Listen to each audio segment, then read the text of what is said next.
Bonjour à tous. Alors oui, j'ai mis un micro ce coup-ci. Il y a trop de bruit autour de moi, donc j'étais obligé de mettre un micro spécial. Donc, alors par rapport à la vidéo précédente sur le couple, je savais que j'allais avoir des réactions. Alors j'ai surtout des réactions de la part de femmes, comme d'habitude. C'est pas les hommes qui me disent t'as tort. C'est très souvent les femmes qui me disent ah c'est pas du tout ça, nanana. Bon, ça me fait juste un petit peu rigoler. Sachez d'abord primo que c'est mon métier. Deuxio, que j'ai côtoyé tellement de monde que je ne parle bien entendu pas du tout que de mon cas, c'est de l'observation, c'est 40 ans d'observation, c'est 30 ans de psychologie, c'est 20 ans de thérapie pour les autres que j'ai aidé, c'est aussi 15 ans pour moi, et puis surtout j'ai côtoyé du monde. Je vais vous dire, si vous voulez faire une étude de sociologie sur le comportement humain, vous allez au Club Med et vous parlez avec les JO, voilà. Parce que ce sont les experts de la sexualité des femmes. Et ils vous diront que femme mariée, femme avec des enfants ou pas, une fois que le mari est couché dans le bungalow, dans un Club Med, la femme ressort parce qu'elle a envie d'aller danser, et que très souvent, après avoir été dansée, elle finit avec le JO une bonne petite demi-heure avant d'aller rejoindre le mari et les enfants dans le bungalow. Donc il faut quand même savoir que ça, c'est du vécu, c'est du triple vécu, c'est du centuple vécu, et on sait comment se comportent non seulement les hommes, parce qu'on en est, mais aussi les femmes d'aujourd'hui. On ne parle pas des femmes des années 60 ni des années 40. Voilà. Et donc vous avez beau être une femme et me dire la Jim, tu dis n'importe quoi. Non, c'est pas parce que vous êtes peut-être une exception qui confirme la règle que je dis n'importe quoi. Je dis absolument la vérité et toujours en général. Je généralise, bien entendu. N'oubliez pas que je ne parle pas que pour une personne. Ne vous sentez pas visé quand je parle. Essayez de bien comprendre que ce n'est pas pour vous. Il ne faut pas prendre les choses pour vous. Il faut prendre les choses de manière globale. Toujours globale. Sinon, bien entendu, ça ne peut pas vous parler à 100% ce que je vais vous dire. C'est un discours global. Essayez de bien comprendre ça. N'oubliez pas que en chaque femme sommeille une mère. Qu'en chaque femme sommeille une part de féminité. Et que dans chaque part de féminité sommeille une castratrice. Ça fait partie de la triplicité de la femme, même de la quadruplicité de la femme. C'est un être beaucoup plus complexe que l'homme. L'homme a besoin d'être excité sexuellement par une femme et materné. L'homme est bipolaire, il a cette bipolarité qui fait qu'il recherche tour à tour chez la femme une maman qui va s'occuper de lui et lui donner du Doliprane quand il a bobo quelque part. Et de l'autre côté, il a besoin d'avoir la muse de ses fantasmes et qui va lui donner le tricotin quand il va se coucher le soir. L'homme est très très simple à cerner, il a 2 pôles. La femme en a 4, donc c'est beaucoup plus difficile.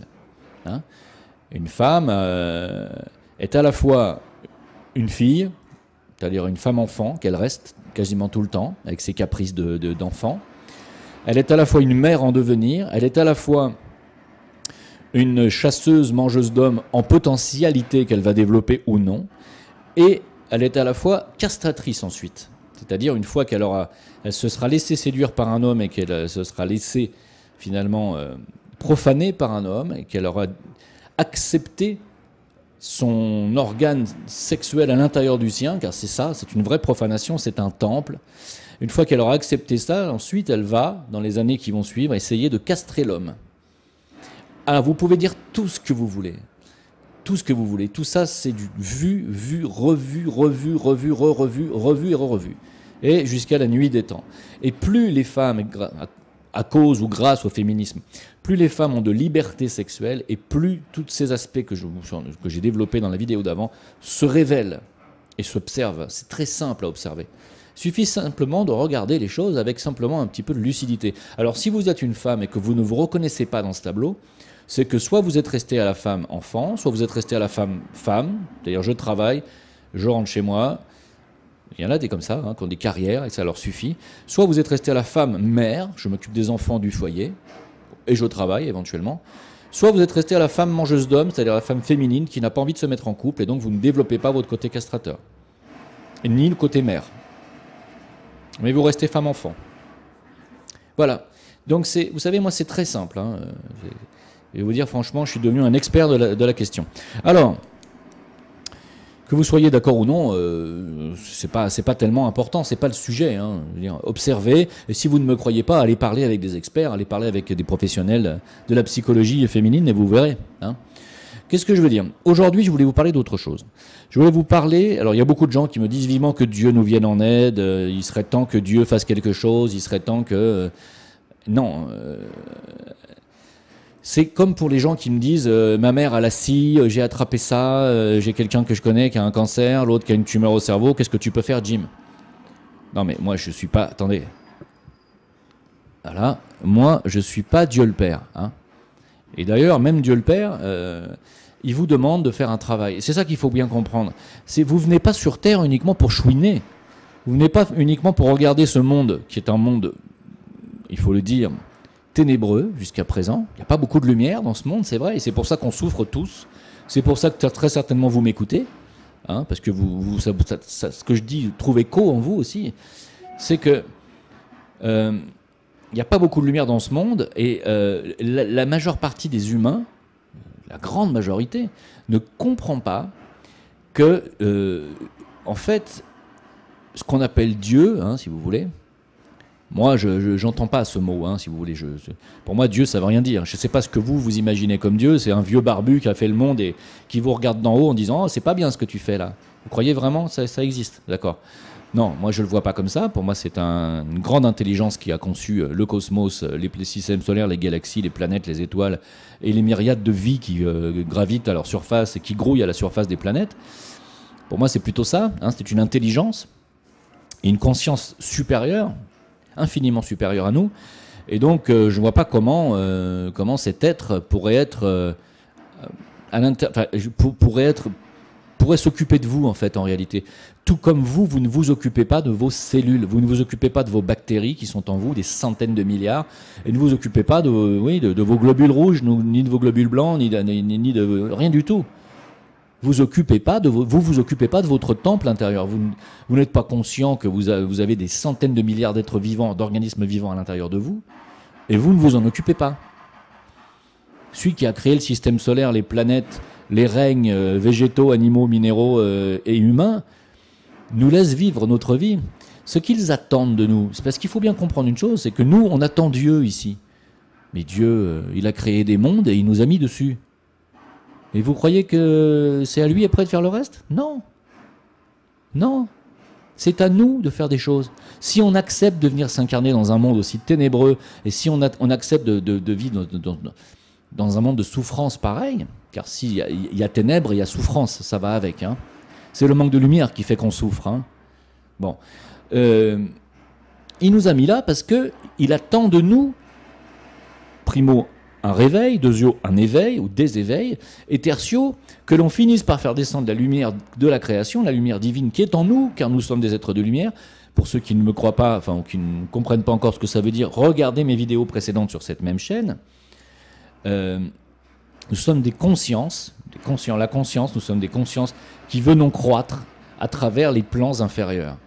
Bon, on est venu sur le plan le plus bas d'incarnation, qui est celui-là, pour un homme, et dans le corps le plus dense, qui est le corps physique, pour apprendre des leçons, mais pas seulement pour apprendre. On vient aussi pour y apporter notre lumière intérieure, notre lumière qui est interne, la lumière de notre véritable être spirituel que nous sommes. Nous sommes des êtres immortels, hein, sachez-le. Donc, c'est ça qu'il attend, Dieu. Il attend qu'à travers toutes les couches successives de véhicules que nous avons construits au fur et à mesure que l'on descend dans les plans denses, on a des véhicules qui correspondent à chacun de ces plans. Exactement comme j'aime bien prendre cet exemple, comme une équipe qui travaille au fond des océans. Vous savez, il y a des étapes, ils s'arrêtent à plusieurs étapes, et plus ils vont profond, plus ils ont un scaphandre qui est épais, plus ils ont un mélange oxygène-azote qui est différent, et à chaque fois qu'ils descendent, finalement, leur carapace est différente. Nous, c'est la même chose. Au fur et à mesure qu'on descend dans les plans denses, on a un véhicule différent, et plus dense, bien entendu, donc beaucoup plus étroit pour nous, et à la fois, on s'y sent vraiment, on y étouffe dans ce corps physique, il faut le dire, et dans ce corps émotionnel aussi. On est beaucoup plus grand que ça. Hein. Donc, évidemment, on s'y sent mal dans ces corps. Hein. au fur et à mesure qu'on descend dans ces plans denses, on reste quand même des consciences. Alors on se déconnecte de notre source un certain temps, le temps des incarnations physiques, mais le but est justement de rester connecté et de faire descendre cette lumière qui est en nous, la lumière divine, de la reconnecter, de la faire descendre dans les plans denses, dans les plans supérieurs, dans le corps physique. C'est ça le but de l'humanité. Et c'est finalement ce que vous appelez Dieu attend de vous. Il attend que vous fassiez ce travail. Vous comprenez? Quand vous faites ce travail, à ce moment-là, vous reconnectez la lumière divine avec les feux internes de la Kundalini, c'est-à-dire les feux de l'énergie matérielle de ce plan, et vous devenez un être lumineux. Et pour les archanges, pour les anges, pour les maîtres de sagesse, ils peuvent vous repérer grâce à la lumière que vous allez dégager suite à cette fusion, c'est-à-dire cette reconnexion divine. Et suite à du fait qu'ils vont pouvoir vous repérer, ils vont vous prendre pas en main, mais ils vont vous donner de l'énergie, ils vont vous donner plus de responsabilités, et ils vont vous donner des pouvoirs. Ça a été le cas de Jésus il y a 2000 ans. C'était quelqu'un qui était déjà très lumineux, qui avait fait un énorme travail sur lui, pas seulement lui, Bouddha, il y a d'autres personnes. Hein. Il avait fait un gros travail, il avait accepté une énorme mission. Les maîtres lui ont demandé de faire une mission particulière, il a dit oui, hein, avec l'aide du Christ, hein, je parviens là-dessus, et il a eu beaucoup d'aide, il a eu énormément de pouvoirs, des pouvoirs de guérison extraordinaires. C'est pour ça qu'on en parle encore 2000 ans après, je vous signale. Si Jésus n'avait pas fait de miracle de guérison, on n'en parlerait pas alors qu'il est. C'est pas parce qu'ils l'ont crucifié, qu'ils l'ont cloué qu'on en parle. Il y a des milliers de personnes qui ont été clouées comme lui il y a 2000 ans, c'est pas un souci. Si on en parle, c'est parce que c'était un guérisseur miraculeux, magique. Il avait des pouvoirs. Et ces pouvoirs, vous les avez en vous, on peut vous les donner. Mais pour cela, il faut développer il faut faire descendre la lumière de son être divin dans le corps physique. Vous avez compris où je veux en venir? Donc Dieu ne va pas faire le travail à votre place. Des gilets jaunes, par exemple, c'est pas Dieu qui va faire le travail des gilets jaunes. Les gilets jaunes doivent descendre dans la rue. C'est ce que je veux dire, c'est qu'à un moment donné, il faut que vous vous y mettiez. Il faut mettre la main à la pâte. Hein? Si vous voulez devenir un grand chef cuisinier, par exemple de cuisine, et que vous imaginez des plats extraordinaires, vous attendez que Dieu les fasse à votre place, vous pouvez toujours attendre. Non, c'est Dieu qui vous a mis peut-être dans votre tête ces images de plats succulents, extraordinaires. Mais si vous ne mettez pas vos propres mains dans la pâte à un moment donné, vous ne pouvez pas concrétiser vos propres plats. C'est pareil là, c'est la même chose. Dieu, il veut bien nous aider, les créateurs, les anges, les archanges, les maîtres veulent bien nous aider, mais nous devons faire une partie du chemin. Et cette partie du chemin, nous ne la faisons pas. Pourquoi? Parce qu'on s'en remet à Dieu. Mais conneries! Connerie sur connerie, je suis désolé. S'en remettre à Dieu, c'est une chose, dans le lâcher-prise, etc. Mais il faut faire une part du chemin. D'accord? Que vous ayez fait une part du chemin et que vous disiez, voilà, moi j'ai fait vraiment tout ce que j'ai pu en mon pouvoir, maintenant je m'en remets à Dieu, d'accord. Là, d'accord. Mais attendre dans son canapé en regardant l'OM jouer ou le Barça et dire vivement que Dieu vienne m'aider parce que je suis là, je suis dans la merde. Hein. Ah ouais, c'est ça, ouais. Bien sûr. Tu crois vraiment que ça va arriver? Mais jamais. Jamais, jamais. Tu peux attendre jusqu'à 80 ans, jusqu'à ce que ta tombe t'attende et que tu puisses te réincarner dans une prochaine vie, parce que ça n'arrivera pas. C'est ça. Et les gens qui sont malades, qui ont des maladies, qui me demandent de faire des miracles, on va vous dire un truc que ma thérapeute me dit souvent, le thérapeute fait 50% du chemin. Qui fait les autres 50%? C'est vous, c'est le malade. C'est-à-dire que si par exemple quelqu'un a un problème de foie et va vers la médecine chinoise ou l'homéopathie, et que dès qu'il a vraiment un peu trop mal, il continue à prendre du Doliprane, ou de l'opium, ou un dérivé de la morphine, c'est pas la peine d'aller voir un guérisseur philippin, d'aller voir la médecine chinoise ou l'homéopathie. Ah non, parce que avec le Doliprane, le paracétamol va bousiller votre foie et la morphine encore plus. Donc ça sert absolument à rien de prendre des trucs pour nettoyer le foie et parallèlement à ça, prendre des médocs qui vont rebousiller le foie. C'est QFD l'histoire. Toutes les personnes qui ont des problèmes de foie ne devraient pas prendre de médicaments. Bah non. Ça tombe sous le sens. Sachez que le foie est le premier organe et le premier filtre de l'organisme, de tous les toxiques que l'on ingère. Tout ce que l'on respire, tout ce que l'on boit, tout ce que l'on mange passe par le foie. C'est la première barrière. Vous allez me dire, mais il y a l'estomac d'abord. Non, l'estomac, il broie, il décompose les cellules et les molécules, et il envoie ça au foie. C'est le foie qui trie, c'est le foie qui dit, bon, bah, ça c'est bon pour l'organisme, ça c'est de la merde. Ça c'est un produit toxique, je le garde. Ça c'est un produit toxique, j'essaie de le filtrer. Je garde la toxicité dans le foie et je dégage dans les matières fécales le reste. C'est le foie qui fait ce travail. Donc, quelqu'un qui continue de surcharger le foie en médicaments, je vois pas comment il peut soigner son foie. C'est complètement débile. Si vous saviez le dégât des médicaments auprès du foie, justement, vous ne feriez pas ça. On n'est pas... C'est ce que j'essaie d'expliquer à mon propre père, j'essaie de lui expliquer. On n'est pas fait pour avaler des médicaments. Alors, quand on a des crises aiguës de douleur aiguë, certes, on peut, évidemment, bien sûr, on ne va pas rester à se tordre de douleur en deux. Si on a une péritonite aiguë et qu'on ne peut même plus respirer, une piqûre de morphine, ça va vous permettre de souffler un peu et de permettre à votre cœur de récupérer, parce que c'est la souffrance, ça abîme le cœur aussi, il faut le savoir, hein, la souffrance aiguë comme ça. Donc, bien sûr, évidemment, là, vous allez à l'hosto, on fait une piqûre de morphine, évidemment, oui. Hein. Mais il ne s'agit pas, après, une fois que vous avez été opéré, de continuer à se faire des piqûres de morphine juste pour s'amuser, parce que c'est sympa, que ça détend. Mais jamais de la vie. Le médicament, ça doit être pris avec parcimonie et seulement en cas d'urgence. On n'est pas fait pour avaler des médicaments toute notre vie. C'est des produits chimiques, des trucs artificiels qui sont faits en laboratoire. On n'est pas fait pour ça. On est fait pour manger des légumes, des fruits, et éventuellement de la viande animale, bon, pour ceux qui peuvent vraiment pas s'en passer, mais on n'est pas fait pour autre chose. On est des primates, hein, on est comme les singes. Hein. On est fait pour manger des baies, des noisettes. On n'est pas fait pour bouffer des médicaments.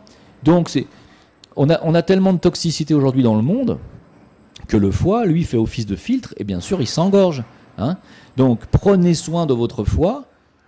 C'est la première des choses à faire. Là, j'ai bifurqué. Hein. Je suis parti de Dieu, je suis passé par le foie. Bah oui, mais avoir la foi, figurez-vous que ça a un rapport avec le foie. Surtout chez les musulmans, sachez-le. Dans l'islam, c'est pas le cœur qui compte. Dans l'islam, c'est le foie. Alors, on va encore me dire, ah, ça y est, Jim Leveilleur, il dit encore n'importe quoi sur l'islam. Ouais, bah renseignez-vous. C'est le foie, l'organe de l'islam. C'est l'organe primordial du. Et c'est pas idiot parce que effectivement le foie a beaucoup plus de fonctions en médecine chinoise que le cœur. Hein. Le cœur n'est qu'une pompe. Hein. Bon. Et donc pourquoi je dis ça? Je dis ça parce que les gens la plupart du temps attendent des miracles de leur maladie et ils ne veulent pas eux-mêmes faire le premier pas. Ils ne veulent pas faire d'efforts. Ils ne veulent pas dire bah d'accord, je vais arrêter de me plaindre déjà pour commencer. Je vais arrêter de manger ça, je vais arrêter de manger ci. Il y a des gens qui sont obèses et qui se demandent pourquoi ils ont de la tension ou du cholestérol ou du diabète. Tu vois, tu vas voir un thérapeute, quel qu'il soit, et tu lui demandes des miracles. Le thérapeute va dire, moi je veux bien t'aider, hein, mais d'abord tu vas perdre 80 kilos. Donc tu vas faire un énorme effort toi-même. Parce que ce que tu me demandes à moi, c'est un miracle. Donc il va falloir que toi tu en fasses un. Et oui, c'est donnant-donnant. Qu'est-ce que tu fais, toi, pour t'aider toi-même? Aide-toi, le ciel t'aidera. Ça veut dire ça. Faites la moitié du chemin. Les maîtres, les anges, les archanges, les guides feront l'autre moitié. Si vous ne faites pas la moitié du chemin, vous n'obtiendrez pas l'aide que vous recherchez. Que ce soit professionnellement, médicalement, que ce soit spirituellement, ça marche. C'est le même principe. Tous ceux qui attendent le Messie en continuant à se comporter comme des ordures dans la vie, vous pouvez toujours vous gratter. Vous grattez. Il n'y aura rien pour vous. Rien. Là, j'ai affaire encore à une dame ici, là, qui a monté un institut de beauté. Elle a engagé 2 Philippines. Elle les a formées au mois de janvier pour les massages, les soins du visage, etc.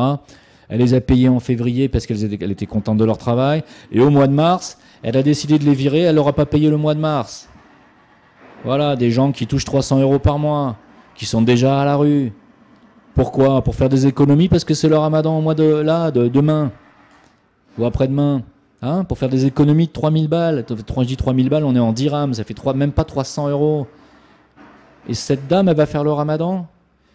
Je lui ai dit, madame, non seulement c'est la honte, hein, parce que vous êtes riche, vous avez un institut de beauté, vous l'avez fait, ça vous a coûté peut-être 100 ou 150 000 €, et vous êtes là à chougner pour 300 € de quelqu'un que vous avez formé Pourquoi? Pour pouvoir acheter les ingrédients pour tout le mois de Ramadan? Ah non, non, c'est pas du tout ça. Je dis, si, je sais que c'est ça. C'est ça. Donc, à quoi ça sert de faire le Ramadan? Excusez-moi, de vous purifier alors que vous êtes impur déjà en vous-même? J'ai dit la même chose à d'autres personnes qui ont mis des coups de pied à un chat, là, qui m'ont dit, moi, je veux pas de chat chez moi, ou je veux pas de chien, parce que les chiens, ça fait fuir les anges. Ça aussi, c'est des trucs qu'on trouve dans l'islam, pas mal chez les arabo-musulmans. Ils aiment pas les chiens, surtout les chiens noirs, parce que ça fait fuir les anges. Je sais pas qui leur a mis ça dans le crâne. Et pour moi, c'est inconcevable. Et alors qu'il est écrit dans le Coran, hein, clairement, hein, qu'il est interdit de faire du mal aux animaux. Hein, c'est absolument interdit. Moi, les gens qui ont fait ici le pèlerinage, quand ils me voyaient passer avec mes 3 chiens, ils me disaient, mais ils dorment chez vous? Je dis, non seulement ils dorment chez moi, mais ils dorment même sur le lit. Hein. Ils ne revenaient pas. Et je parlais de musulmans de Hajj, c'est-à-dire de gens qui avaient fait le pèlerinage, qui s'habillent en blanc, etc. Et il y a un monsieur très gentil, un Hajj, qui m'a dit, monsieur, je dois vous dire une chose, vous êtes plus musulman que moi. J'ai dit, ah bon? Comment ça? Et il m'a dit, parce que vous appliquez les préceptes de l'islam. Je lui ai dit, lesquels? Il m'a dit, vous avez des animaux chez vous. Il me dit, moi j'ai 2 chiens, mais ils sont devant mon portail. Ça fait 10 ans que je leur donne à manger, mais ils sont devant ma porte. Ils ne rentrent pas dans mon jardin. C'est-à-dire, ils sont dans la rue, ils dorment devant la porte, dans la rue, mais ils ne rentrent pas chez moi parce que non, j'ai pas cette ouverture du cœur. Voilà ce qu'il m'a dit. Et au bout de 10 ans, ces chiens-là, la femelle était de nouveau enceinte. Et il y a eu une grande, il y a eu une grande épuration au niveau chien ici. La fourrière est passée, a ramassé les 2 chiens qui étaient devant chez lui depuis plus de 10 ans. La femelle était enceinte et ils les ont tués. Et j'ai dit, sont où vos chiens? Il m'a dit, bah ils les ont ramassés. Je dis, vous avez rien fait? Il m'a dit, bah non, parce que je voulais pas qu'ils rentrent chez moi de toute façon. Et j'ai rien dit parce qu'il n'y a rien à dire. Il n'y a rien à dire. Dans ces cas-là, tu peux enlever ta tunique de Hajj. Ça ne sert à rien. Tu n'es plus musulman. Pour moi, vous comprenez, c'est pas le tout de se proclamer ou de s'auto-proclamer sage, etc. Si tu te comportes tout l'inverse, et le comportement, d'ailleurs, je suis désolé, je ne veux pas citer le prophète, je ne veux pas faire de blasphème, mais je pense que j'en fais pas, en disant, on lui a demandé ce que c'était que l'islam, le prophète de l'islam a répondu, l'attitude. C'est un musulman qui m'a dit ça. Hein. Et il me semble, moi, que c'est tout à fait vrai. Il faut se comporter comme tel. Voilà. Donc, si vous voulez qu'on vous traite de sage, comportez-vous comme tel. Si vous voulez qu'on vous traite de personnes saines, comportez-vous comme tel. Et si vous voulez que les anges, les archanges, les maîtres, les guérisseurs, Dieu fassent un pas vers vous, faites un pas vers lui. Il ne faut pas attendre que ça vous tombe tout cuit dans le bec, ça ne marchera pas comme ça. Hein. Un développement de conscience, ça peut prendre des centaines de vies pour certaines personnes et quelques autres vies pour d'autres. Tout dépend de la volonté qu'on a de se mettre en route vers soi ou pas. Allez-vous vous mettre en route vers vous-même ou pas? C'est-à-dire, allez-vous avoir le courage de faire ce que vous vouliez faire quand vous étiez enfant de votre vie? Souvenez-vous de ça. Qu'est-ce que vous vouliez faire? Moi, je prends mon exemple. Quand j'étais enfant, je savais très bien que tôt ou tard, il allait falloir que je prenne la parole, que j'ouvre ma gueule et que je me mette des gens à dos. Notamment des gens qui ont le pouvoir. Je l'ai toujours su. Depuis que j'ai l'âge de 5 ans, je le sais. Bon, j'étais très timide, je manquais énormément de confiance en moi quand j'étais jeune. J'ai énormément travaillé sur moi, énormément. J'ai fait de la scène alors que j'étais un timide maladif. Et ça demande beaucoup de volonté. Alors, je ne suis pas en train de me jeter des fleurs. Hein. Je dis juste que je me suis fait violence, en fait. Je me suis fait violence. J'ai dit à ma nature timide, j'ai dit, tu m'emmerdes. J'ai des choses à faire, donc je dois arriver à ça. Bon.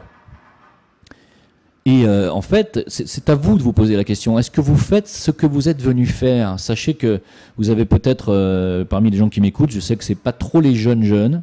Il y en a quelques-uns, mais pas énormément. Je sais que c'est plus 35 ans jusqu'à 70 et plus. Et la question, elle est posée. Est-ce que vous avez fait ce qu'il fallait dans votre vie?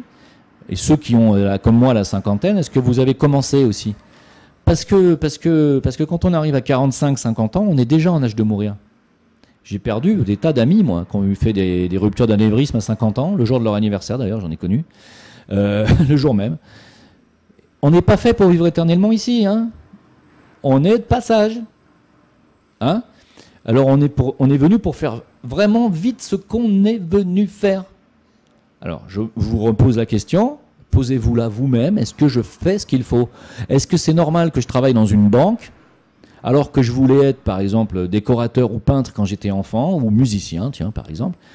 Et est-ce normal que je travaille dans une banque? Alors certes, j'ai un bon salaire, j'ai une sécurité de l'emploi, ou je suis fonctionnaire, hein. Je gagne 4 000 € par mois, tranquille, j'ai des prêts tant que je veux, je paye la moitié d'électricité, j'ai des appartements offerts, j'ai une belle qualité de vie, mais je suis sous antidépresseur. Ou je suis sous carrément anxiolytique ou autre. Ou j'ai développé des pathologies, des eczémas, des tics, des tocs.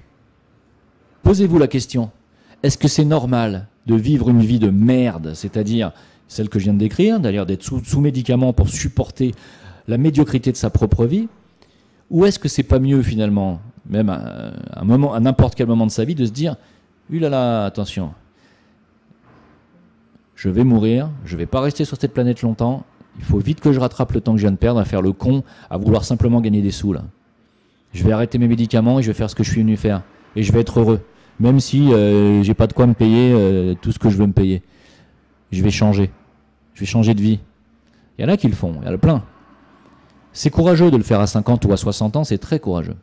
Alors certes, quand vous arrivez à 55 ans, vous êtes à 5 ans de la retraite ou à 8 ans de la retraite, c'est un peu con de tout lâcher. Allez jusqu'au bout, allez jusqu'à la retraite, une fois que vous l'aurez, changé de vie. Mais si vous avez 40, 38, 40, la crise de la quarantaine, souvent elle intervient à ce moment-là. Pourquoi? Parce qu'Uranus, hein, c'est le moment où vous avez un premier cycle uranien, puis un deuxième cycle neptunien qui a 40, 42 ans, vient vous frapper de fouet et il dit t'en es où là? Fais voir. Ah non, ça va pas. Paf, on casse tout. C'est pour ça qu'il y a des gens qui font une crise de la quarantaine et qui dépriment. Parce que Uranus vient et Neptune vient pour te prendre et te mettre sur tes rails. Ou pour te dire, tu vis dans l'illusion, mon gars. Voilà, donc je voulais vous parler de ça pour vous dire que c'était très important de vivre sur ces rails. Hein, d'être dans ces rails. Il y en a qui disent dans leurs bottes, dans vos bottes, sur vos rails, c'est pareil. Posez-vous la question, faites-vous ce qu'il faut pour que les aides spirituelles viennent vers vous? Est-ce que vous allez vers elles? Est-ce que vous leur demandez? Est-ce que vous méditez?